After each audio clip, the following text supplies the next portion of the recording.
बिल्कुल ये किसानों को नई दिशा देने का, और किसानों को नहीं पूरे देश को दिशा देने का अवसर है। और पूरे देश के लोगों को ये सोच लेना चाहिए कि इसका अवसर अगर आप छोड़ दोगे और अगर आप पीछे हट गए और अगर ये किसान आंदोलन टूट गया तो देश में 50 साल तक कोई माई का लाल आंदोलन नहीं कर सकता। और अगर ये आंदोलन टूट गया तो 5 साल के अंदर देश में 80 करोड़ भिखारी होंगे, क्योंकि मैं भी भिखारी होगा, ये भी भिखारी होगा।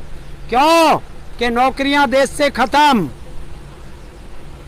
जमीन इनकी चली जाएगी, नौकरी इन पे नहीं, जमीन इन पे नहीं तो करेंगे क्या? रोजगार है नहीं, भीख ही मांगनी पड़ेगी। किसानों की नई चुनौती से क्या सोचते हो?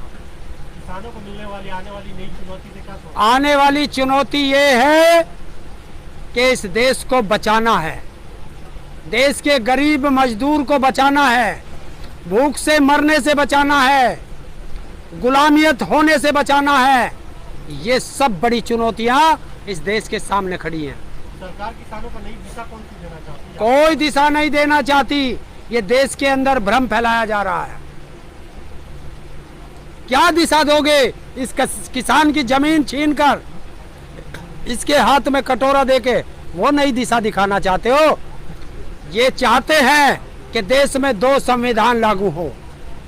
पहला संविधान जो हमारे देश के जब 2050 में लागू हुआ था, बाबा साहब का संविधान, 1950, हाँ 50 में, वो संविधान कि जिसमें हर हाथ को काम,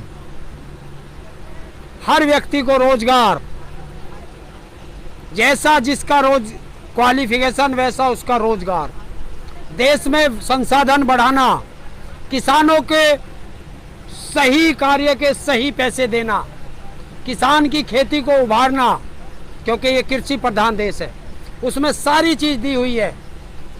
लेकिन ये सरकार क्या चाहती है कि देश की 90% जनसंख्या भारत के संविधान पे चले, और जो देश की 10% उद्योगपतियों की या पूंजीपतियों की है उसके हाथ में देश की सत्ता चली जाए, देश की दौलत चली जाए और ये सब भिखारी हो जाएं। अगर ये पढ़ लिख लिए तो ये सवाल करेंगे, इनको अनपढ़ रखो, गरीब रखो, मजदूर रखो। अनपढ़ों पे राज किया जाता है, पढ़े लिखों पे राज नहीं किया जाता। आप कह रहे हैं कि भिखारी रखने के बाद कि सरकार भिखारी रखना चाहती है, लेकिन वही सरकार एक और बयान देती है कि जब भारत के 100 साल आज़ादी के पूरे होंगे तो इसमें जो भारत की स्थिति होगी, किसानों का बहुत बड़ा हाथ है।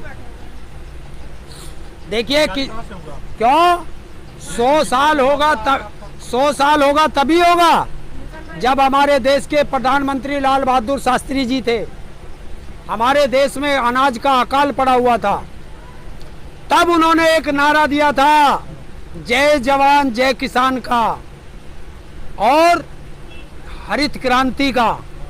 और सबसे पहले देश का पंजाब खड़ा हुआ था, और पंजाब ने, हरियाणा ने, उत्तर प्रदेश ने और देश ने वो अन्न पैदा किया था कि इतना अन्न पैदा कर दिया था कि अपने देश की पूर्ति करी और विदेशों में भी सप्लाई कर दिया था। ये वो किसान है। तो 100 साल की बात करते हो, ये किसान है, चुनौतियों का सामना करता है और हर चीज पैदा करके देश को देता है। लेकिन हमारे देश की सरकारें इतनी निकम्मी और निठल्ली बैठ गई है कि वो इस किसान को मजदूर बनाना चाहती है और इसकी जमीन खरीदना चाहती है। आप कहते हैं कि सरकार गन्ने का भुगतान नहीं कर रही है, गन्ने का, लेकिन 4 सालों में योगी जी ने 1,40,000 किसानों को लाभ दिया है गन्ने का 4 साल में। जब योगी जी की सरकार आई थी इस प्रदेश में, उत्तर प्रदेश में, तब जो है ज्यादा से ज्यादा एक महीना पेमेंट जो है वो ड्यू रहता था।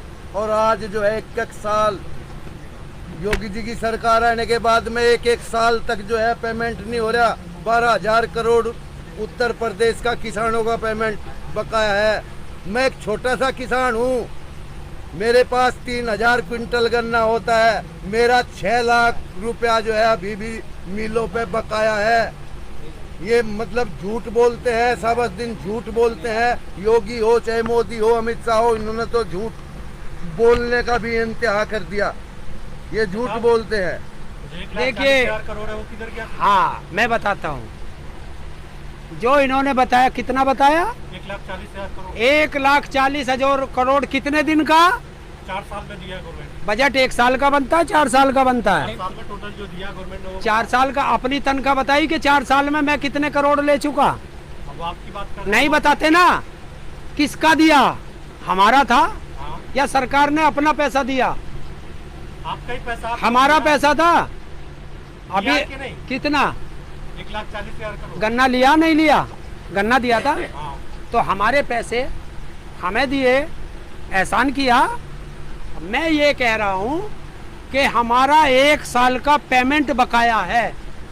उत्तर प्रदेश का 12,000 करोड़ रुपए, पूरे भारत के किसानों का, गन्ना किसानों का 22,000 करोड़ रुपए। और कभी मोदी जी, मुझे मोदी जी का बताएं, योगी का बताएं, सारे सांसद विधायकों का बताएं, IAS IPS PCS अधिकारी को बताएं कि किसी की 2 महीने की तनख्वाह बकाया है क्या? अगर 2 महीने की तनख्वाह बकाया हो तो हमारा भी 2 महीने का गन्ना पेमेंट का रोक लो। पीएम सम्मान निधि आज आप लोगों को मिला है, खुश है? फिर वही बात, आते हैं 2,000 आए, आपके कहने के मुताबिक 2,000 आए। और जब हम जो है ट्रैक्टर की टंकी भरवाने जाते हैं डीजल से, तो पहले अगर 2,000 में भरती थी, आज 4,500 में भरती है। तो हमारे तो 2 दिए, 2.5 ले लिए, 500 और गए। तो दिया है कि नहीं? मैं क्या कह रहा हूँ? ना आने से तो आना अच्छा है। क्यों क्यों ये भी कोई बात हुई? अरे इस हाथ से 2,000 दिए और इस हाथ से 2,500 ले लिए, तो हमारी तो जेब में से 500 और निकाल लिए। ये फायदा है, नुकसान है? हम कह रहे हैं सम्मान निधि को रखे अपने घर, हर किसान को MSP पे गारंटी का कानून दे, किसान को ये तीनों काले कानून वापस ले, स्वामीनाथन रिपोर्ट संपूर्ण रूप से धरातल पे लागू करे। और दूसरी चीज, सरकार तो बीजेपी की हरियाणा में भी है। हरियाणा में बिजली का रेट किसान की 12 का 35 रुपए हार्स पावर। पंजाब में दूसरों की सरकार है, वहाँ फ्री। महाराष्ट्र में दूसरों की सरकार है, वहाँ फ्री। और उत्तर प्रदेश में आजा 175 रुपए हार्स पावर। क्यों भाई, हमारे गन्ने में कौन सी चीनी ज्यादा निकल रही? नंबर 1 स्टेट हो गया, इनकम आपकी बहुत तगड़ी है। बिल्कुल, भारत उत्तर प्रदेश पूरे भारत में नंबर 1 है। महिलाओं के चीर हरण में नंबर 1, महिलाओं का रेप करने में हम नंबर 1, गुंडागर्दी में नंबर 1, हत्याओं में नंबर 1, लाशों को गंगा में बहाने में नंबर 1। हिंदुस्तान के, दुनिया के इतिहास में हिंदुओं के कब्रिस्तान बनवाने में नंबर 1 अरे आपको और झूठ बोलने में नंबर 1। आपको खुश होना चाहिए, किसी भी चीज में नंबर 1 तो है आप। अगर तुम्हारे परिवार के लोग, देखिए बुरा मान जाओगे, मैं एक उदाहरण दे रहा हूँ, ईश्वर ना करे किसी के साथ। अगर मेरे परिवार के 10 आदमी मरते हैं और दूसरे प्रदेश में 2 आदमी मरते हैं, तो ये मुझे, मेरा प्रदेश का मुख्यमंत्री खुशी मनाएगा क्या? बताइए, खुशी मनाने की चीज है कि मेरे प्रदेश में इसके 10 आदमी मर गए परिवार के, ये खुशी की बात है। ऑक्सीजन ना देने में नंबर 1, दवाइयाँ ना देने में नंबर 1, हॉस्पिटल ना देने में नंबर 1, शिक्षा ना देने में नंबर 1। बताइए। और वह बात करिए मोदी जी की, बनारस में आए, 15 तारीख को आए, उद्घाटन किया 45,500 करोड़ की योजना का, और 16 तारीख में वो योजना धड़ाम से जमीन पर गिर गई। ये विकास है। एक विकास और है बहुत बड़ा, कि हिंदुस्तानी दुनिया के इतिहास में पहली बार हुआ है कि शमशान घाट से लाशें घर गई और घर से फिर शमशान घाट आई। उसका उदाहरण है गाजियाबाद का मुरादनगर कस्बा। ठीक है, आपसे आखिरी सवाल तो नहीं है, सुझाव है।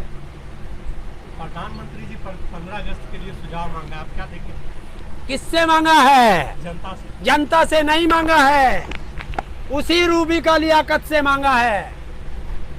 उसने ट्वीट किया है कि प्रधानमंत्री जी ने मुझे फोन किया है और मेरे से पूछा है कि आपने क्या क्या कार्य किए हैं, वो मुझे बता दो ताकि मैं 15 अगस्त को लाल किले से बोल सकूं। तो सुनिए, मैं ट्वीट दिखा दूंगा, मैंने अपने पेज पे भी डाला है, मैंने अपने पेज पे भी डाला है। तो देखिए, भारत के अंदर कौन सा प्रधानमंत्री ऐसा हुआ है जो अपनी गोपनीय जानकारी पहले से पत्रकारों को बताता हो। बिल्कुल किसी ने सही जानकारी दी थी कि जब वो हुआ था एयर स्ट्राइक, उसकी 3 दिन पहले से जानकारी अर्णव गोस्वामी पे थी, उसके चैट की लीक सही थी।